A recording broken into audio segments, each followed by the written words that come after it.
Jai Hind friends, the Israel-Palestine conflict has drawn much global attention in the recent times. The conflict is much too complex and extends way too much into the past to be certain about which part of the land belongs to which side, and the claims from both the sides show heavy overlapping. But let's try and understand why there was a spike in tensions in the recent times.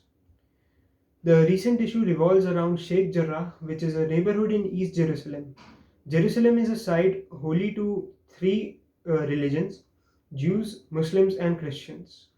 Now, in East Jerusalem, the Israeli government decided to evict six Palestinian Arab families, and this eviction policy was carried out in an inherently discriminatory fashion.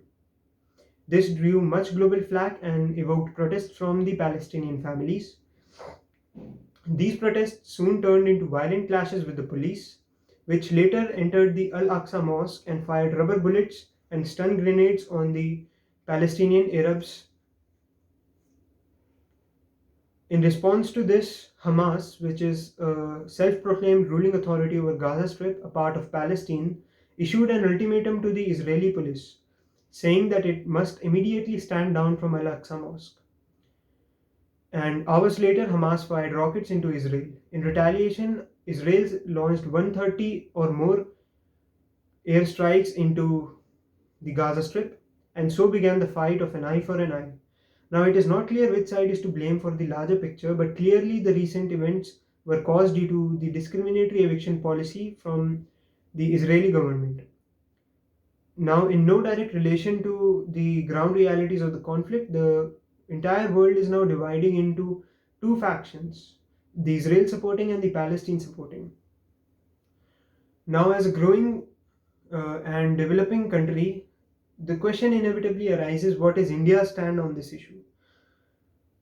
For a long time, India has been following a pro Palestine policy for various reasons.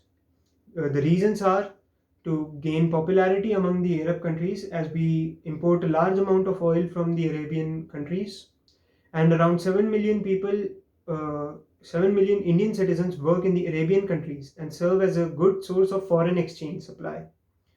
Also, another reason is that we need was to gain the support of Arabian countries on the Kashmir issue. However, recently India has started shifting its support for Palestine towards its into its support for Israel. The reason is that the Arab countries have shown no sincere efforts in helping India with the Kashmir issue, nor have they put pressure on Pakistan to curb the cross-border insurgency. So, how to move forward given the status quo of relationships between India and Palestine and India and Israel? So far, we have seen that Palestine and India have historical ties, while India and Israel have a newfound love. Therefore, the best way forward, as seems to be in India's best interest, is to increase its increase ties with Israel while diluting its support for Palestine gradually. The reason being that Israel has never shown any hesitation in helping India, even before the two countries established diplomatic ties. For example, the direct technical support in the Kargil war from the side of Israel to India.